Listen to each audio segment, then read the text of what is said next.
Today I'll be doing the review of the Enphase IQ 50. It's a 40 amp electric vehicle charger. I'll be putting it through all my usual tests, deep freezing it, baking it in a heat lamp, dropping it, all that fun stuff, so you can decide if it's the right electric vehicle charger for you.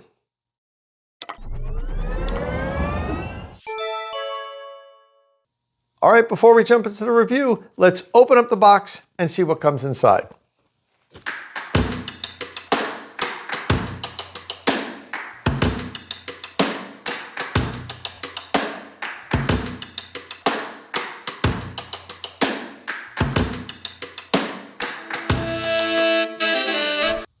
Now let's take a look at the Enphase IQ 50's key features. The IQ 50 with a NEMA 1450 or NEMA 650 plug retails for $835.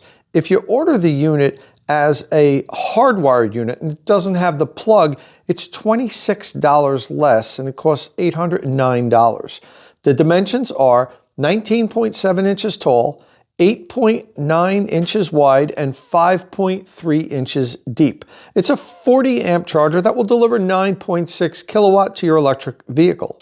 It has a 25-foot long cable. It comes with the J1772 connector. There is no NACS option. It's just J1772. You can, however, charge Tesla vehicles with this charger with the adapter. It has a NEMA 4 rated enclosure. It gives it very good weatherproof rating. The operating temperature, now this is the ambient operating temperature, not the surface temperature of the unit, is 122 degrees Fahrenheit to negative 22 degrees Fahrenheit. It is a Wi-Fi connected smart charger that comes with an app. It is CETL-US certified, so it's safety certified. It's an Energy Star rated unit, and it comes with a very long 5-year warranty. We'll talk about that later. This unit is made in Mexico. However, Enphase has facilities in South Carolina and Texas, and I believe they're going to start manufacturing their charging equipment at those facilities soon. All right, let's take a look at what came in the box. We have the body of the unit here. I got it with the NEMA 1450 plug. The IQ 50, which is a 40 amp charger, can be ordered either hardwired with a NEMA 1450 plug or with a NEMA 650 plug. We'll go into that a little bit later. But initial impressions, you notice how short this plug is. That's really tight there for you to get your plugged into your NEMA 1450 outlet. I wish this was a little bit longer. Has a really nice connector. We'll talk about this a little bit later. Nice long cable. This is the connector holster. I like this connector holster design.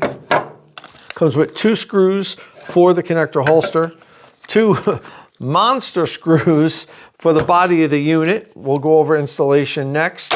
Over here we have, this looks like a quick start guide, right, with a QR code that you use to download the app. This is a Wi-Fi connected smart charger, so you want to pair it with your app. And then also a big user manual, really thick user manual. So it's probably in a couple languages, but that's a thick manual. Most chargers now just give you a link to look up the installation or the user's manual, but they give you one here. And over here, this is something really interesting. They included a Hubble NEMA 1450 outlet, which is not a cheap piece here. This is expensive. And the outlet cover and the screws and everything.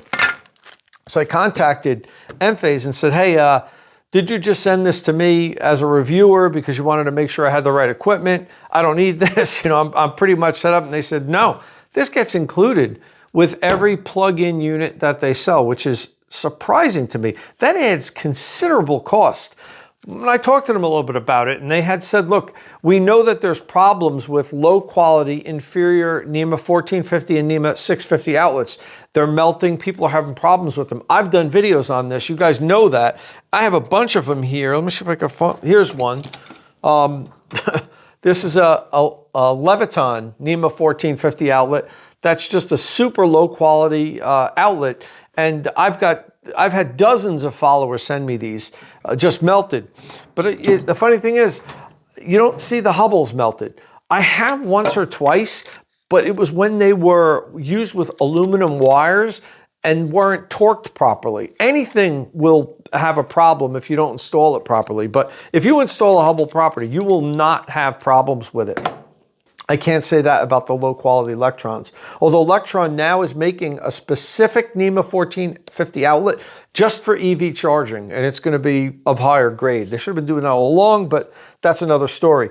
So yeah, Enphase gives you one of these. This is like, you know, depending on where you shop, you can get this for $60. I've seen these as much as $90. So that's a considerable added expense that they put in the box just because they want to make sure you don't install it on an inferior outlet. It also comes with a 2-year warranty. That's for this outlet here, not for the unit. The unit has a really robust warranty, even better. And then also the installation guide that has all the proper amounts of torque you need to tighten each terminal at, which is really important. That's why we see a lot of these outlets fail when they're under torqued or over torqued. That creates problems and excessive heat, and that's when we see these things melt. More often than not, that and aluminum wiring and just shabby installation is really what causes it. But I thought that's really cool. They include this in the box. You just get this for free whether you need it or not. I probably wouldn't go that direction.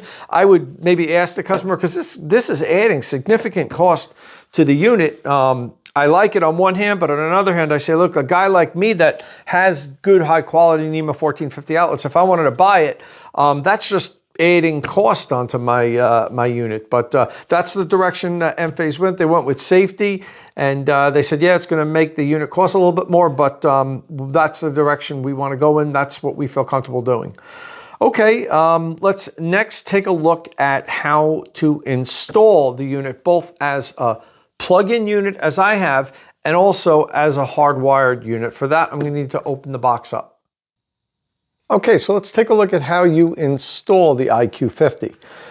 If you're doing it as a plug-in unit, as I have here, really simple. All you have to do is screw 2 screws, one on the top and one on the bottom. They provide them. These are pretty chunky screws, so you'd probably want to drill some pilot holes. You want to land this on a stud.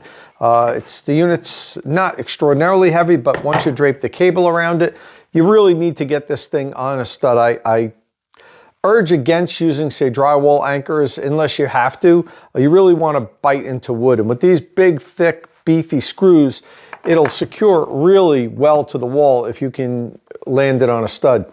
They also include these angled washers. That's because the plastic here that you're going to be screwing through is angled. So when you put the washer in it, it flattens it out. Let me see if I can get it in place while I'm holding it with one hand.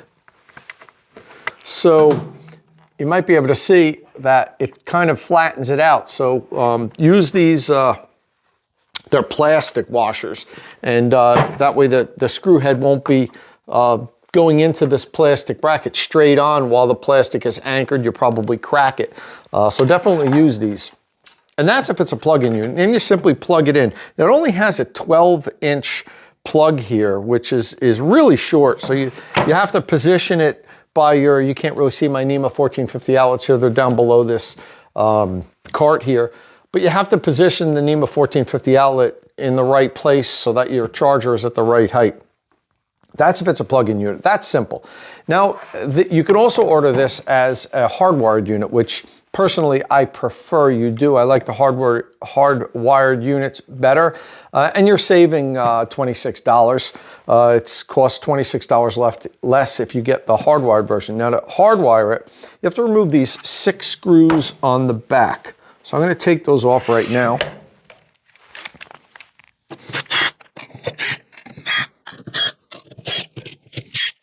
And once you have the screws off, you can remove this back cover. You can see in here, here's where the wires come in for the NEMA 1450 plug. They wouldn't be there. Obviously, if you ordered this as a hardwire unit, there would just be a hole here. Now, if you did want a clean installation and have the conduit coming through the back of the unit, say like I have here with this Tesla universal wall connector, you can see there's no exterior conduit. You can drill a hole in the back of this cover somewhere and bring your wires in here. Probably, you know, you'd probably want to do it right on this side here, or the back of the cover, and you know, you could pretty much drill anywhere on there. It's not a problem. There's a lot of room in the back of here, and you're going to land your two power wires up here, the ground's down here. Even though I'm showing you how to do this here, I do urge all my followers to get a qualified electrician, particularly one with a lot of experience installing electric vehicle charging equipment, to do all of your home charging equipment installations. My channel sponsor, Qmerit, is the nation's largest installer of electric vehicle charging equipment, and I recommend using them. If you don't use Qmerit, I do recommend that you hire a professional, pull a permit, do it right, do it once, have it inspected, make sure everything's done right and safe, and you'll have many years of safe EV charging. Okay, well, that's how you'd hardwire the Enphase IQ50. Pretty straightforward, simple to do. Now, this is a Wi-Fi connected smart charger that comes with an app from Enphase. So next up, let's take a look at the app and what you can manipulate while using the app with the charger. Okay, to get started, you could either search from your app store or just scan the QR code that's provided in the quick setup guide that I mentioned earlier. You need to then download the app and select Add an IQ Charger. The app will then ask you to name the charger and add some personal information, much of which is required, like your address, for instance. You'll then scan the QR code on the side of the charger to verify the serial number. The app's then going to ask you for permission to know your location, and you could either give them specific location or just general location access. It will then connect the unit through Bluetooth with the app. Once you've done that, you need to pair the charger with your home's Wi-Fi, and then the app will give you some quick tips on how to use it. That's going to pop up. Once you've done that, that's it. You're done. You're ready to start using the app, and let's take a look at how that looks. And once you have the app installed and you've used the charger to charge your EV a few times, you'll see that it has detailed records of every charging session. You could also look at daily, weekly, monthly, and yearly totals.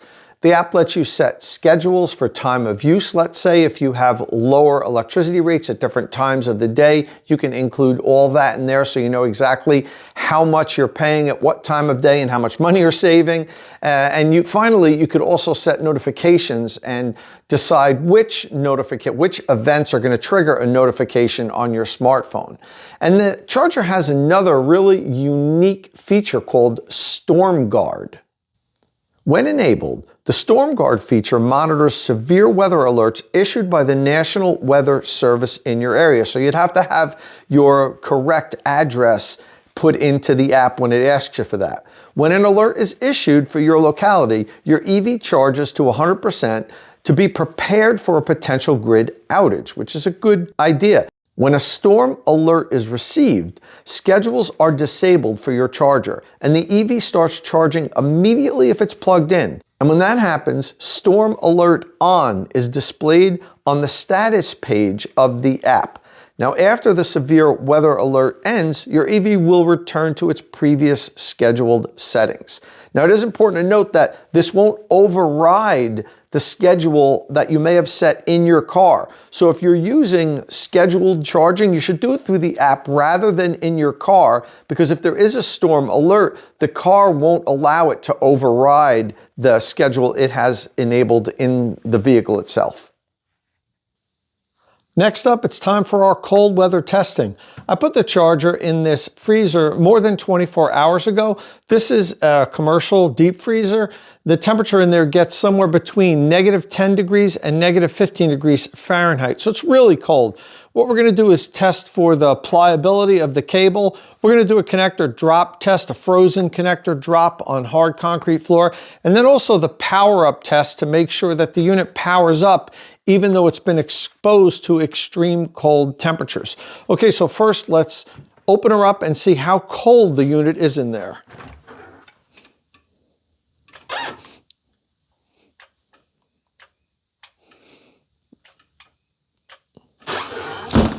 -13 degrees Fahrenheit. So pretty much right around the average of what we always get. Okay, so I'm going to take it out now. I've looped the cable up into small loops. I'm going to cut the cable strains off, and then see how well the cable performs. If it's pliable, if I can bend it, to simulate if it was left outside overnight, if the charger was installed outside in a cold weather environment. You need to be able to use the cable even in the winter months if you live in one of the northern states. So let's check it out.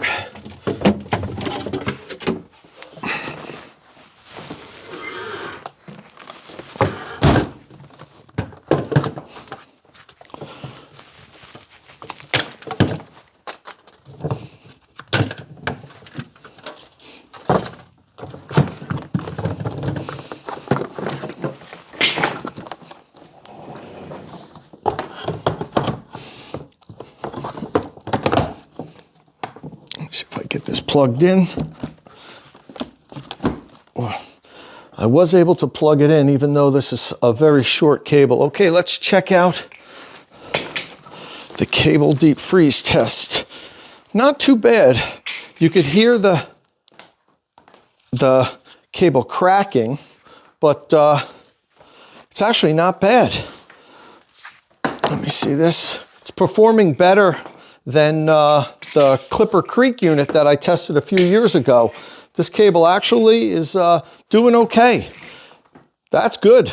I'm totally fine with this. This is going to be a huge pass.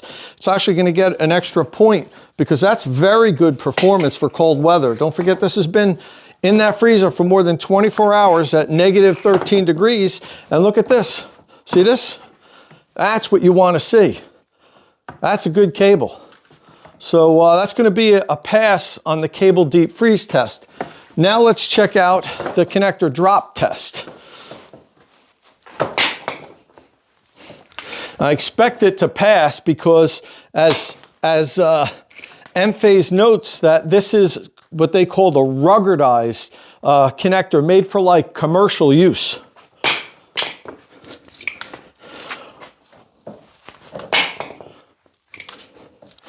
I'll go a little bit higher because they say it's a commercial ruggedized connector. Right on the edge too. Beautiful, nothing scuffed up the edge, but none the worse from where you could see it's still all frozen. So that's great.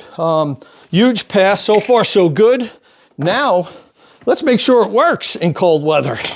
So what I'm gonna do is pull my Rivian R1S in the garage and plug it in just to make sure it powers up and starts delivering the full power.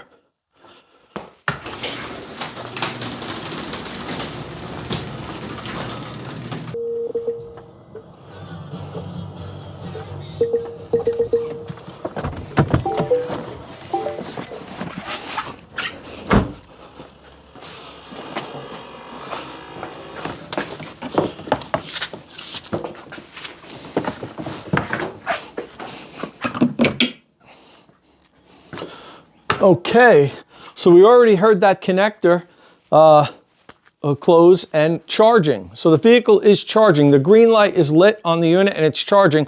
I'm going to hop in the Rivian really quickly and make sure it's delivering the full 9 or a little more than 9 kilowatts that it's supposed to be delivering even when it's really cold.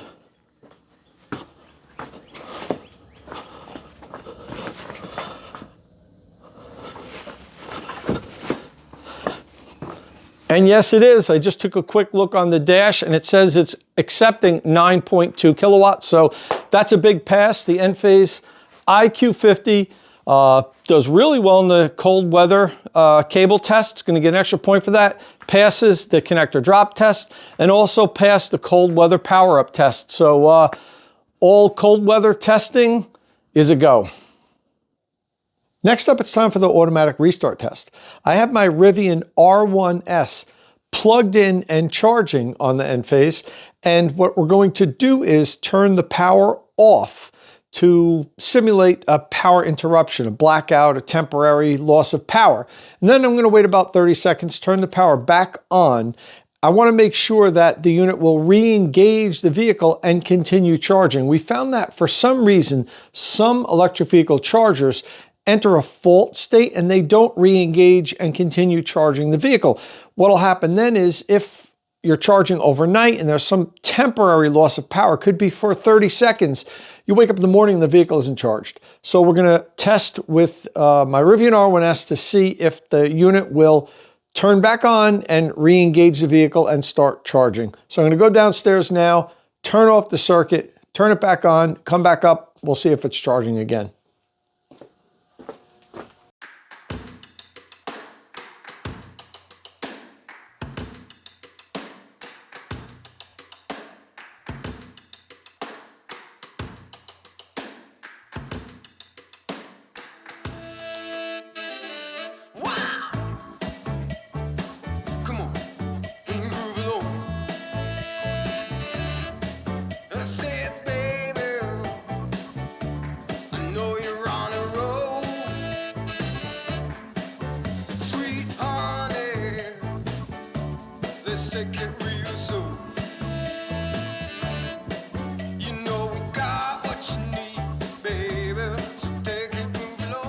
All right, well, I could see from the Rivian's light bar that it is charging already and the green charging light is on. So the Enphase IQ 50 passes the automatic restart test.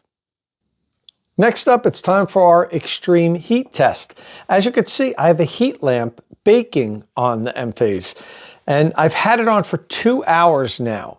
The goal is to get the surface temperature to about 120 degrees and maintain that for about 2 solid hours, then plug in a vehicle that can draw the maximum power the charger can deliver, which in this case is 40 amps, and then run it for 2 hours of charging while the heat lamp remains on it. This is to simulate if the charger was located outdoors in a very warm weather climate, hot weather climate, like say out in Arizona somewhere where it gets 110, 115, 120 degrees at time. Now, if you remember, the operating temperature for this unit goes up to 122 degrees Fahrenheit. That's not surface temperature, that's ambient temperature, which is why I try to get these at right around 120 degrees for 2 hours, let them get good and hot, then plug in the electric vehicle. So let's take a look at what the surface temperature is now. 122.5 degrees. So I'm right where I want to be at the maximum ambient operating temperature of the unit. And it's been this way, holding around 100 to 125 degrees. I've been monitoring it for about 2 hours now. Okay, so I'm going to plug in my Rivian. That's pretty warm. Plug in my Rivian, leave the heat lamp on it for 2 hours, and then we'll check back 2 hours later and see how well the unit performed. She's plugged in.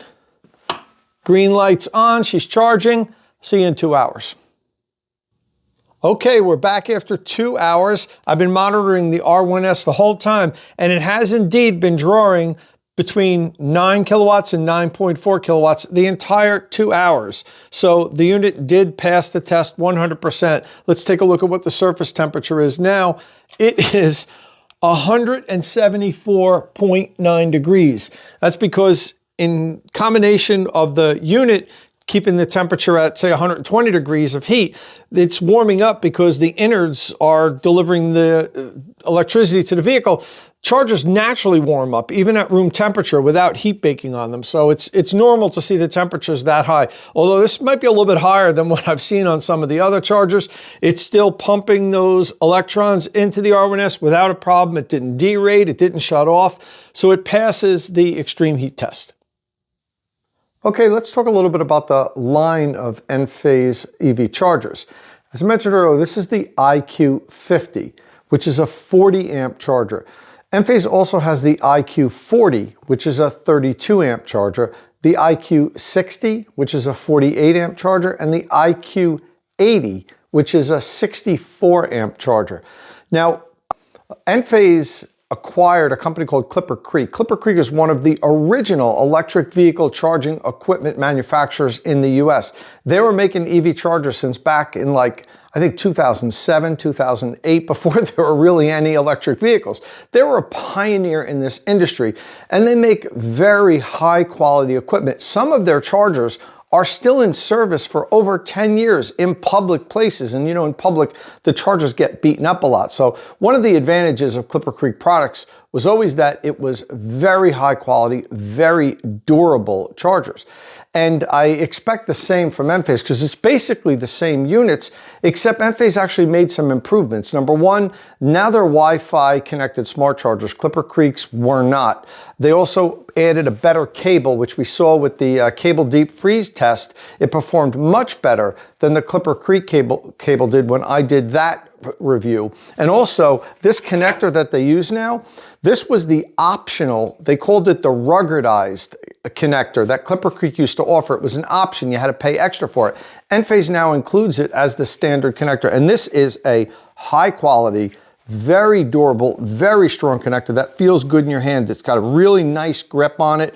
This is top 3 of my favorite connectors of all the chargers that I've reviewed. This is up there, and this is a really good high quality connector.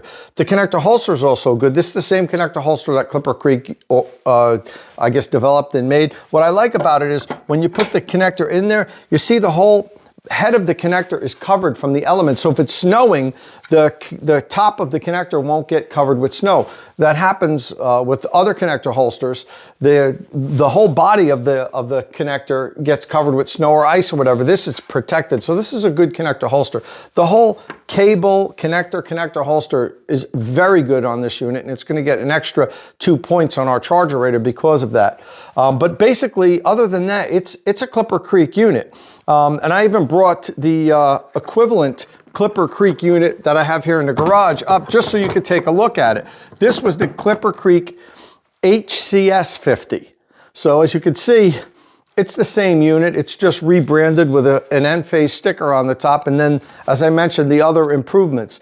And that's a good thing because, as I said, these were some of the toughest, most durable, highest quality chargers that I've ever reviewed here. On the downside is they're very expensive, which we'll get into a little bit later. And part of the fact that they're such high quality allows Enphase to offer a 5-year standard warranty. It's the longest warranty on any charging equipment that we've reviewed, 5 years. So that comes out of the box free. You don't have to pay extra for it. Some of the other companies do offer 5-year warranties, but that you have to pay $100 or $200 extra. The base warranty's 3 years. For 2 more years, you have to pay for it. But they give you 5 years out of the box. And that's probably because they have a lot of data on this unit because it's been in service for so long and it's such a high quality unit. People just don't have problems with it. So that's a big advantage of this. And one of the things I do want to mention is I said that they also sell, they have the 32 amp, the 40 amp, the 48 amp, and a 64 amp. The 64 amp charger would be a good alternative for EV owners that have very large batteries, say like my Ford F-150 Lightning or Chevy Silverado, and vehicles that can accept up to 80 amps. I know you won't be getting the full 80 amps with that. You'd be getting 64 amps, but it's not that expensive. It's $1,176, and for $1,100 to get a 64 amp charger, I think it's a good deal on a good high quality charger. And again, that's a Wi-Fi connected smart charger. All of these are. The only difference in the models is the IQ 40 and 50. You can choose to either have them hardwired or with a NEMA 1450 and or a NEMA 650 plug attached. You choose that when you purchase it. The IQ 60 and IQ 80 have to be hardwired because they deliver more than 40 amps. So that's the options you get on the units. Good high quality units. I've been using this one for a few weeks now, and as I expected, it didn't give me any problems. Worked fine, passed all our tests. This is a very high quality charger that in particular I found works really well for outdoor installations. It works fine indoors, but outdoor installations, especially when they're in the public, they get beaten up. And these units just can take whatever you hand them. And that's not me guessing. You can see how many Clipper Creek units are out there in the wild that are 5, 6, 7, 8, 9, 10 years old, and they're still working just fine because they're just engineered so well.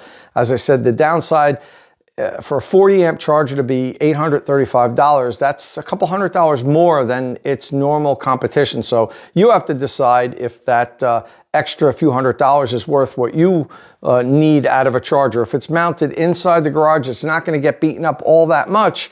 maybe a lower cost option would be a better decision for you. But hey, this also does some cool things. You could also pair it if you have an Enphase solar system. You do need to get some extra equipment, but you can pair it with your solar array so that it will only charge your EV with excess solar generation. But as I mentioned, you do need to buy other equipment. You can't just do it by itself. But I know I have a lot of my followers ask me, Tom, you know, what EV chargers will charge exclusively with solar or electric? There's a few out there. This is one of them. You can pair this with the Enphase other equipment and charge your electric vehicle 100% with excess solar generation. All right, well, that's pretty much it for the review. All we have left is to talk about the ratings and my hits and misses. First up, let's go to the ChargerRater to check out how well the Enphase IQ50 did on our point-based rating system. Okay, the first category is cost and value. This is the category that's going to hurt the score for the Enphase IQ50. For cost, it's going to lose 3 points because it does cost $835. The hardwired version is $26 less at only $809. However, that would still cause it to lose 3 points. And as for value, although I think this is a very good, very well-made unit, it's going to lose 2 points because it's expensive for a 40-amp charger. Okay, it's going to finish up the cost and value category with 10 points. For power and weatherproof rating, it doesn't get any points because it's a 40-amp charger. That's the baseline. It does not have adjustable power. You can't adjust the power. It's going to deliver whatever the car calls for. It passed our extreme heat test. That's 1 point. Weatherproof rating, it has a NEMA 4 enclosure, so it gets 2 points. It is an Energy Star certified unit. It gets a point there. And it passed our automatic restart test, so it gets a point. It finishes the power and weatherproof rating category with 20 points. For construction and durability, this is probably going to be the category it does well in because it is very well made. For connector and holster, it's going to get 2 points. I'm giving it an excellent score because the holster protects the connector more than just about any other connector holster does, and the connector itself is a very high quality, well-made connector. For cable length, it gets 2 points because it's 25-foot long standard cable. For cable pliability, I'm just going to give it 1 point here for good. I could give it 2 for excellent. I was going back and forth on that, but the more I reviewed the video and then compared it to, say, the best performing cold weather cable, which is on the ChargePoint Home Flex, it wasn't quite as good as that cable, so I'm going to give it 1 point there. For robust construction, it's excellent, so it gets a point there. It's going to finish the construction and durability category with 21 points. For smart, non-smart, it gets 2 points because it is a Wi-Fi connected smart charger. It's not power share capable, so it gets no points there. It's not compatible with Amazon Alexa or Google Assistant, no points there. The access control, it does not come standard with any type of access control feature. There are other chargers that are available from Enphase that do have that, but not this residential unit.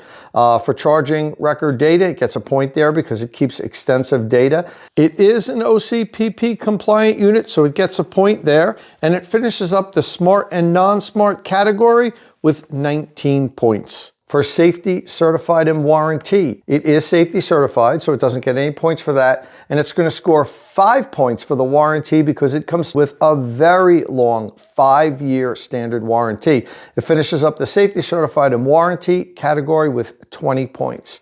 And that brings the grand total that the Enphase IQ50 scored on our ChargerRater to 90 points.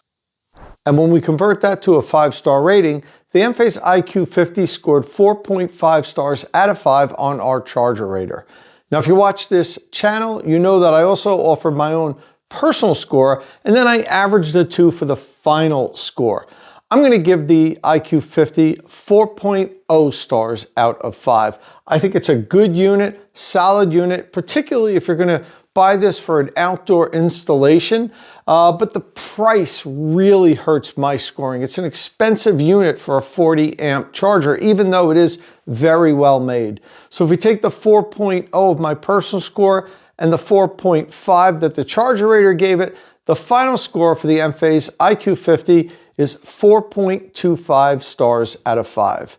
Next up, let's take a look at my hits and misses for the IQ50. All right, starting with the hits. the connector and the cable. It has one of the best connectors available on the market and a cable that performed very well in our cold weather test. It has a solid construction. It is truly one of the best made chargers available today on the market.